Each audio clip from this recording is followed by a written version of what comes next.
जल्दी से बता देते हैं, चीन के कट्टर विरोधी कुर्ट कैम्पबेल को अमेरिकी विदेश मंत्रालय में बनाया गया है नंबर 2।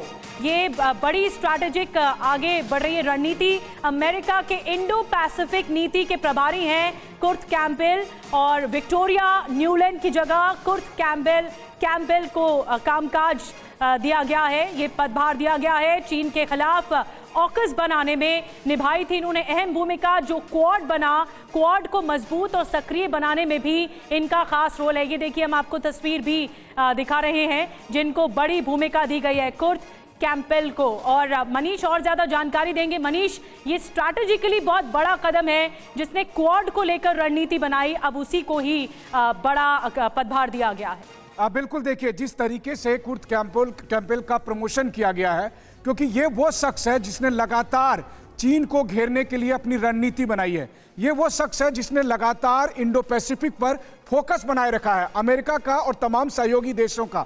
और सबसे बढ़कर है कि कैम्पबेल भारत के साथ दोस्ती के कितने बड़े पक्षधर हैं कि उन्होंने ये कहा कि धरती पर अगर कोई सबसे बेहतरीन बायलैटरल रिलेशनशिप है तो वो भारत और अमेरिका का है। वहीं दूसरी तरफ जहां वो भारत के सच्चे दोस्त बनते हैं, वहीं दूसरी तरफ वो चीन के कट्टर दुश्मन हैं और उनको प्रमोट किया गया। इसका मतलब यह है कि अमेरिका की प्राथमिकता अब रूस, यूक्रेन या दूसरी और जगहों से ज्यादा आपको इंडो पैसिफिक में दिखाई देगी। और ये अपॉइंटमेंट कहां हुआ है? ये अपॉइंटमेंट हुआ है विक्टोरिया न्यूलैंड के रिप्लेसमेंट के तौर पर। यानी अब अमेरिका का फोकस इंडो पैसिफिक होने जा रहा है, ना कि यूरोप होने जा रहा है। उसको एक तरह से ये बताता है। और दूसरी बात, एक ऐसे आदमी को आपने ये जिम्मेदारी दी है जो चीन के खिलाफ लगातार रणनीति बनाने में माहिर है। बिल्कुल मनीष, देखिए कहा जा रहा है कि अब अमेरिका जो है सारा फोकस अपना चीन पर ही रखना चाहता है। इसी वजह से ताइवान में स्पेशल फोर्सेस की तैनाती भी की। इस बीच एक बड़ी खबर अपने दर्शकों को बता दें कि चीन को जवाब देने के लिए भारत की एक और बड़ी तैयारी सामने आई है। जी हां, भारत बनाएगा 5वीं पीढ़ी का फाइटर जेट। प्रोजेक्ट के लिए 15,000 करोड़ रुपए की मंजूरी भी दे दी गई है और पिछले दिनों हुई सीसीएस की बैठक में इसको मंजूरी दे दी गई। कहा यह गया कि भारत के 5th जनरेशन एयरक्राफ्ट के लिए तैयारियां और इसमें जो रिसर्च है उसकी शुरुआत कर दी जाए और जल्दी ही इसको अमली जामा पहनाया जाए। और चीन से अगर युद्ध की आशंका है तो भारत की तैयारी भी मैं आपको दिखा रहे हैं कि हवा में दुश्मनों की अब खैर नहीं होगी अगर चीन की तरफ से हिम्मत की गई।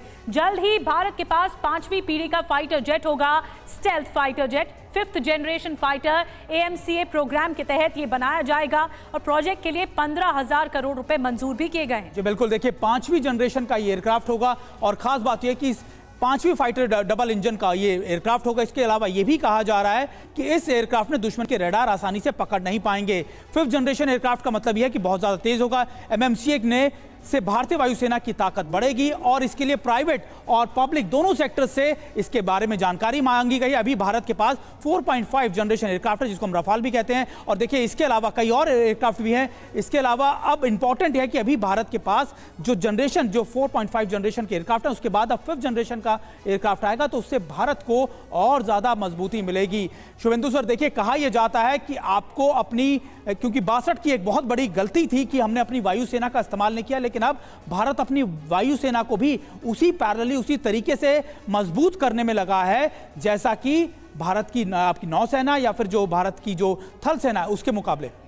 देखिए, जब भी कोई देश युद्ध की तैयारी और अपने थ्रेट को एनालाइज करता है तो उसमें तीनों सेनाओं का जो भागीदारी वो बराबर की होती है, चाहे वो नौसेना हो, चाहे वो एयरफोर्स हो, चाहे वो इंडियन आर्मी हो। तो आज की डेट में देखिए तीनों लोग बड़े ही फाइन तरीके से इनकी ब्लेंडिंग हुई और जब भी कोई थ्रेट एनालिसिस करते हैं तो उसमें किसकी क्या भागीदारी हुई ये सुनिश्चित होती है। इसी के तहत देखिए हमने अपनी नेवल पावर को बढ़ाया है, हमने एयरक्राफ्ट की इन्वेंट्री को चेंज किया और साथ में आधुनिकतम हथियारों का हिंदुस्तान की आर्मी में इंडक्शन का प्रोसेस शुरू किया है। ये सारा कुछ बेस्ड होता है एक थ्रेट एनालिसिस में। और आज की डेट में हिंदुस्तान ने चाइना के अगेंस्ट, चाहे वो ईस्टर्न लद्दाख का एरिया हो, चाहे सेंट्रल सेक्टर हो जिसमें हिमाचल और उत्तराखंड आते हैं, और तीसरा जो अरुणाचल प्रदेश का इलाका है, इन सारों में किस तरीके से हम चाइना को काउंटर करेंगे ये मद्देनजर रखता जाता है। और चाइना को एक बहुत बड़ा इलाका जो इंडो पैसिफिक रीजन में कैसे काउंटर करना है, उसके लिए नेवल शिप, जंगी बेड़े किस तरीके से वहां डिप्लॉयेंगे, इसकी एक भूमिका बनाई हुई। तो इसी के तहत हम एक लॉन्ग टर्म पे प्लान कर रहे हैं